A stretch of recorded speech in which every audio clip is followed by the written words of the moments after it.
Hello friends, welcome back to my YouTube channel teaching world classes. और आप पढ़ रहे हैं अकाउंटेंसी विद पूर्णिमा। आज हम स्टार्ट कर रहे हैं चैप्टर 3, जिसमें हम पढ़ेंगे accounting for partnership firm, valuation of goodwill. Goodwill का वैल्यूएशन हम सीखने वाले हैं। यहाँ पर चैप्टर 2 लिखा है, मैंने आपकी जो टी.एस. ग्रेवाल की बुक है उसके अकॉर्डिंग बोला था चैप्टर 3। वैसे जो हमारे टर्म 1 में आ रहे हैं इस पार्ट चैप्टर्स जो आ रहे हैं उसके अकॉर्डिंग ही चैप्टर 2 है, partnership firm, valuation of goodwill. आपको पता ही होगा ये चैप्टर 2 पढ़ रहे हैं हम। और बुक में देखें तो बुक में फर्स्ट चैप्टर आ जाता है आपका नॉट फॉर प्रॉफिट ऑर्गेनाइजेशन, तो ये हमारा चैप्टर 3 नंबर हो जाता है। क्लियर है? चलिए, ये तो रही चैप्टर की बात। चैप्टर 2 हो या चैप्टर 3 हो, इससे कोई फ़र्क नहीं पड़ने वाला है। तो हम कर रहे हैं पहले क्विक रिवीजन। क्विक रिवीजन में हम देखते हैं कि क्या क्या करेंगे। हम सीखेंगे गुडविल क्या होता है, वैल्यूएशन ऑफ गुडविल, गुडविल के मेथड्स क्या होते हैं, 1 मार्कर थ्योरी के क्वेश्चंस आ सकते हैं आपके एमसीक्यूज़ में। और एमसीक्यूज़ में आपको पता है आपको एक करेक्ट ऑप्शन ही टिक करना होगा। गलत करते ही वो आपका आंसर गलत हो जाएगा, जिससे आप 1 मार्क खो सकते हैं। तो हमें एक मार्क्स बहुत इंपॉर्टेंट है हमारे लिए, इसलिए आपको चीज़ों को अच्छे से समझ कर जाना होगा। चलिए स्टार्ट करते हैं अपना quick revision valuation of goodwill का। Goodwill. What is the meaning of goodwill? It is the good name or reputation of business which helps it to earn more profit than others. Goodwill क्या होता है? Goodwill एक good name होता है, एक reputation होती है बिजनेस की, जिसकी वजह से हम ज़्यादा प्रॉफिट अर्न कर पाते हैं। अगर आप ये देखेंगे, जैसे सैमसंग है, एलजी है, इन्होंने क्या करा है, अपनी एक रेपुटेशन बना रखी है। और जो नई फर्म्स आई हैं मार्केट में, एज़ कम्पेयर टू दोज, ये कंपनीज जो हैं, ये फर्म्स जो हैं, ये ज़्यादा प्रॉफिट अर्न करती हैं, क्योंकि पता है सभी लोग क्या परचेज करेंगे, ब्रांड वाले या गुड क्वालिटी वाले प्रोडक्ट यूज़ करेंगे। तो इसलिए इनका एक ब्रांड बन चुका है और ये ज़्यादा प्रॉफिट अर्न करते हैं। इसी को हम गुडविल बोलते हैं, यानी कि good reputation. Nature of goodwill. Goodwill क्या होता है? गुडविल इंटेंजिबल एसेट होती है, जिसकी कोई फिजिकल एग्जिस्टेंस नहीं होती है। ये सबको आपको पता ही है, लेकिन फिर भी हम पढ़ रहे हैं। Goodwill is an intangible asset as asset not having physical existence. इसकी कोई फिजिकल एग्जिस्टेंस होती नहीं है ना। फिजिकल एग्जिस्टेंस मतलब गुड्स, कोई आप सामान खरीद रहे हैं, आपको मिल गया। लेकिन गुडविल क्या है? रेपुटेशन। रेपुटेशन दिखती थोड़ा ना है किसी की, नाम से पता है आपको। आप एलजी के शोरूम जा रहे हैं, या आप आईफोन खरीद रहे हैं एप्पल का, या फिर आप वहाँ कहाँ जा रहे हैं, बाटा के शोरूम जा रहे हैं शूज़ लेने के लिए, तो ये सब ब्रांड है जिनको आप जानते हैं। Physical existence and not of fictitious assets. Fictitious assets भी नहीं है। Fictitious assets are those assets which are not tangible और not intangible, because it has a realisable value, क्योंकि इनकी रियलाइजेबल वैल्यू होती है। And fictitious asset don't have a realisable value, और fictitious assets की कोई भी रियलाइजेबल वैल्यू नहीं होती है। चलिए, यहाँ पर आपको क्लियर हो गया है, जो गुडविल है वो इंटेंजिबल एसेट्स है और फिक्टिटियस एसेट्स की रियलाइजेबल वैल्यू नहीं होती है, और जबकि हमारे जो गुडविल है उसकी रियलाइजेबल वैल्यू होती है। क्लियर है इतना चीज़? चलिए आगे बढ़ते हैं। 1 मार्क क्वेश्चन में पूछे जा सकते हैं, तो आपको पता होना चाहिए। Factors affecting goodwill. कौन कौन से फैक्टर गुडविल को अफेक्ट करते हैं? बिजनेस का नेचर ऑफ बिजनेस, किस तरह का आप बिजनेस कर रहे हैं। एफिशिएंसी ऑफ मैनेजमेंट, मैनेजमेंट की क्या एफिशिएंसी है। लोकेशन, कहाँ आपका बिजनेस है, किस लोकेशन में है। मार्केट सिचुएशन, मार्केट की सिचुएशन कैसे चल रही है। स्पेशल एडवांटेजेस, ठीक है, जो आपकी स्पेशल एडवांटेज होती हैं बिजनेस में, वो आपकी गुडविल को अफेक्ट करती हैं। Classification of goodwill. Next, classification of goodwill. Goodwill का क्या क्लासिफिकेशन है? It can be classified as purchase goodwill और self generated goodwill. Purchase goodwill वो होती है जब आप कोई बिजनेस ही परचेज कर लेते हैं। तो बिजनेस परचेज कर लिया तो आपको क्या हुआ, साथ साथ किसी बिजनेस की गुडविल भी परचेज हो गई। यानी कि जब आप किसी का बिजनेस परचेज करते हैं तो उस बिजनेस की जो भी रेपुटेशन रही होगी, गुडविल रही होगी, वो भी तो सब आपकी हो जाएगी। क्लियर है? This is called purchase goodwill. Self generated goodwill, अब आपने कोई अपना बिजनेस स्टार्ट किया है। जब आप अपना बिजनेस स्टार्ट कर रहे हैं तो उस बिजनेस को आप जितनी अच्छी तरह से ऑपरेट करेंगे, तो यहाँ इट मीन्स आप अपनी गुडविल जनरेट कर रहे हैं। क्लियर है? तो यहाँ पर 2 टाइप्स की गुडविल हो गई हैं, परचेज गुडविल और self generated goodwill. Purchase goodwill को हम रीड करते हैं। It is the goodwill that is acquired by a business after paying consideration in cash और इन काइंड। ये गुडविल वो होती है जो आप एक्वायर करते हैं आफ्टर पेइंग कंसिडरेशन, यानी कि आपने कुछ खरीदा, उसके बदले में आपने पेमेंट करी। कंसिडरेशन मतलब होता है कुछ समथिंग इन रिटर्न, आपने कुछ पेमेंट कर दी, चाहे कैश में चाहे in kind. As per accounting standard, AS बोलते हैं अकाउंटिंग स्टैंडर्ड 10 बोलता है कि आपने जो भी परचेज करा है बिजनेस, उसमें आपने कंसिडरेशन पे किया होगा कैश में या काइंड में। तो purchase goodwill is recorded in the books of account, और परचेज गुडविल आप बुक्स ऑफ अकाउंट्स में रिकॉर्ड करेंगे। Self generated goodwill, it is the internally generated और hard earn goodwill which arise due to continued hard work of the organisation. अब आप जितनी मेहनत करेंगे, जितना हार्ड वर्क करेंगे, तभी तो आप गुडविल जनरेट करेंगे। जैसे आपने देखा है, अब सपोज़ कीजिए मैं किसी रीज़न से वीडियो अपलोड नहीं कर पाई थी 2-3 दिन से, ठीक, तो आप लोगों ने सोचा होगा कि मैम तो वीडियो अपलोड नहीं कर पा रही है, तो उस वजह से मेरी गुडविल नहीं बन पा रही है अच्छी। लेकिन अगर मैं कंटिन्यूसली वीडियो अपलोड करूँगी या आपको एक कंटिन्यू मैनर में पढ़ाऊँगी, तो आप लोग क्या सोचेंगे कि हमें मैम की वीडियो अपलोड होने वाली है और हमको क्या पढ़ना है, मैम से अच्छा पढ़ाती हैं और हमें कॉन्सेप्ट क्लियर करने हैं, ये सब चीज़ रेगुलरिटी रहेगी। तो एक गुडविल मैं अपने आप ही तो जनरेट कर रही हूँ अपनी गुडविल। यूट्यूब पर सब लोग मेरे बारे में अच्छा सोचेंगे, अच्छा पढ़ेंगे, अच्छा सीखेंगे, तो this is my goodwill. Clear हो गया? ये मेरे हार्डवर्क के अकॉर्डिंग है कि मैं कितना हार्डवर्क करती हूँ यूट्यूब पर।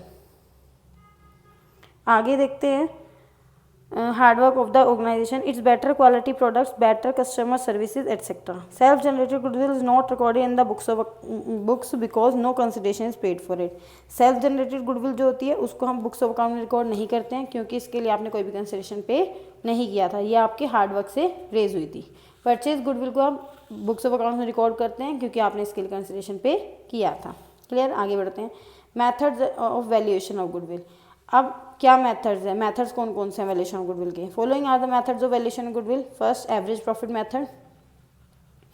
एवरेज प्रॉफिट मेथड में आपने देखा है सिंपल एवरेज प्रॉफिट मेथड होता है, वेटेड एवरेज प्रॉफिट मेथड होता है। Simple average profit method, value of goodwill is equal to average profit into में number of year purchase. Number of year purchase आपको क्वेश्चन में गिवन होता है, average profit आप फाइंड करते हैं। Average profit is equal to total actual profit of given number of years before abnormal and non business items. इन सबको adjust करने के बाद और जितने ईयर्स का प्रॉफिट था उससे आप डिवाइड करेंगे given number of years. Clear है इतना? चलिए नेक्स्ट आता है weighted average profit. Weighted average profit means क्या होता है? वेटेड एवरेज प्रॉफिट मीन्स होता है value of goodwill is equal to weighted average profit into में नंबर ऑफ ईयर परचेज। ठीक है, वेटेड एवरेज प्रॉफिट इनटू में number of year purchase. Weighted average profit क्या आप किस तरीके से फाइंड करेंगे? टोटल ऑफ प्रोडक्ट अपॉन में टोटल वेट, यानी कि जितना भी आपने प्रोडक्ट किया है वेट से मल्टीप्लाई करके प्रॉफिट को, उसको आप प्लस करेंगे और आप फाइंड करेंगे टोटल वेट डिवाइड करके वेटेड एवरेज प्रॉफिट हो जाएगा। आगे बढ़ते हैं। आगे इन्होंने बताया है super profit method. Super profit method कैसे फाइंड होगा? Value of goodwill is equal to super profit into में number of year purchase. Again number of year purchase आपको क्वेश्चन में गिवन होगा, सुपर प्रॉफिट आप फाइंड करेंगे। सुपर प्रॉफिट किस तरीके से फाइंड होगा? Average profit minus normal profit, ये था super profit. Average profit minus normal profit. Average profit आपने किस तरीके से फाइंड किया है? पीछे अभी मैंने आपको सिखाया था इस मेथड के अकॉर्डिंग, ये एवरेज प्रॉफिट सीखा था ना आपने, इसी को आप यहाँ पर पुट करेंगे एवरेज प्रॉफिट में माइनस नॉर्मल प्रॉफिट। अब आपके माइंड में आएगा नॉर्मल प्रॉफिट किस तरीके से कैलकुलेट होगा? तो नॉर्मल प्रॉफिट कैलकुलेट होता है एवरेज कैपिटल एम्प्लॉयड इनटू में normal rate of return upon में 100। Normal rate of return question में गिवन होगा, वो आपको 10%, 12%, 15% वॉट एवर कोई भी रेट गिवन होगा, तो डिवाइड में 100 यूज़ करेंगे। कैपिटल एम्प्लॉयड अगर गिवन नहीं है तो वो किस तरीके से फाइंड करेंगे आप? कैपिटल एम्प्लॉयड को नेट एसेट्स भी कंसीडर कर सकते हैं, total assets minus external liabilities. External liabilities जैसे करंट लायबिलिटीज वगैरह आपको गिवन होगी। Is that okay? चलिए आगे बढ़ते हैं। Capitalisation method. कैपिटलाइजेशन मेथड में दो मेथड होंगे, capitalisation of average profit, capitalisation of super profit.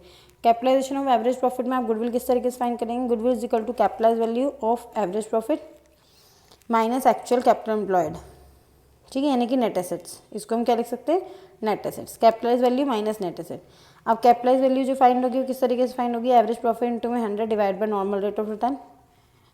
Capital employed यानी कि net asset, total asset minus external liabilities, ऊपर भी लिखा था same as it is. Capitalisation of super profit into 100 divide by normal rate of return. Super profit आपने ऊपर calculate करना सीखा ही है, इस तरीके से सुपर प्रॉफिट कैलकुलेट होगा। इतना क्लियर हो गया है? चलिए ठीक है, आगे देखते हैं। Accounting treatment of goodwill at the time of reconstitution of partnership firm by raising and rating of goodwill. अब अकाउंटिंग ट्रीटमेंट किस तरीके से होगा? At the time of reconstitution. Reconstitution मतलब ये होता है जब एग्जिस्टिंग पार्टनर्स अपना शेयर्स चेंज कर रहे होते हैं। पहले उनका शेयर इक्वल था, अब उन्होंने 3:2:1 कर दिया, मतलब आपने रेशो चेंज किया है, तो रेशो चेंज करने को ही हम बोलते हैं reconstitution of partnership firm. Ratio change करना या फिर कोई नया पार्टनर आ गया है या फिर कोई पार्टनर की डेथ हो गई है, कोई रिटायर होकर चला गया, इसको हम रिकॉन्स्टिट्यूशन बोल सकते हैं। Goodwill should be return of immediately, goodwill को रिटर्न ऑफ करना होता है immediately if goodwill is raise in the books of the firm, अगर goodwill books of the firm में रेज हुई है तो।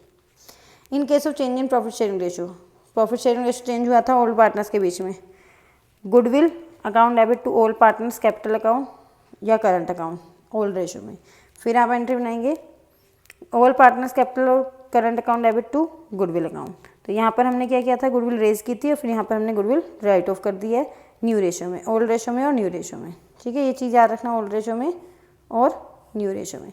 नेक्स्ट आता है in case of admission, admission होता है तो goodwill account debit to old partners capital account, old partners में ही डिस्ट्रीब्यूट होगी, न्यू पार्टनर कोई रोल नहीं होगा। ओल्ड पार्टनर से तो ओल्ड रेशियो होगा, याद रखिएगा। ऑल मतलब सारे partners capital account debit to old plus new to goodwill account, ये राइट ऑफ कर रहे हैं न्यू रेशियो में, क्योंकि सारे पार्टनर्स आ गए तो नया रेशियो आ गया।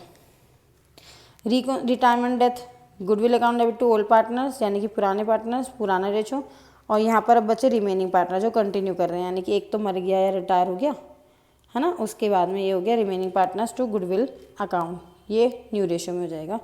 जब पार्टनर चला जाता है, रिटायर हो जाता है, डेथ हो जाती है, तो जो रिमेनिंग पार्टनर्स बचते हैं उसमें ये ट्रीटमेंट हो जाएगा। पहले गुडविल रेज करेंगे फिर गुडविल को राइट ऑफ करेंगे, ये चीज़ याद रखना।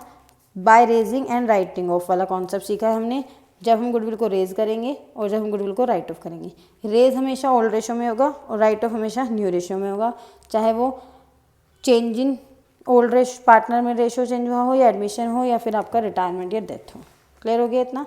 चलिए अब इसकी क्वेश्चन की प्रैक्टिस करेंगे नेक्स्ट वीडियो में, जल्दी से आप साथ से देखते रहिएगा। ये मैंने 12 मिनट्स की वीडियो बनाई है जिसमें हमने गुडविल को रिवाइज किया है, आपने सारे कॉन्सेप्ट्स क्लियर किए हैं, फॉर्मूलाज डन किए हैं।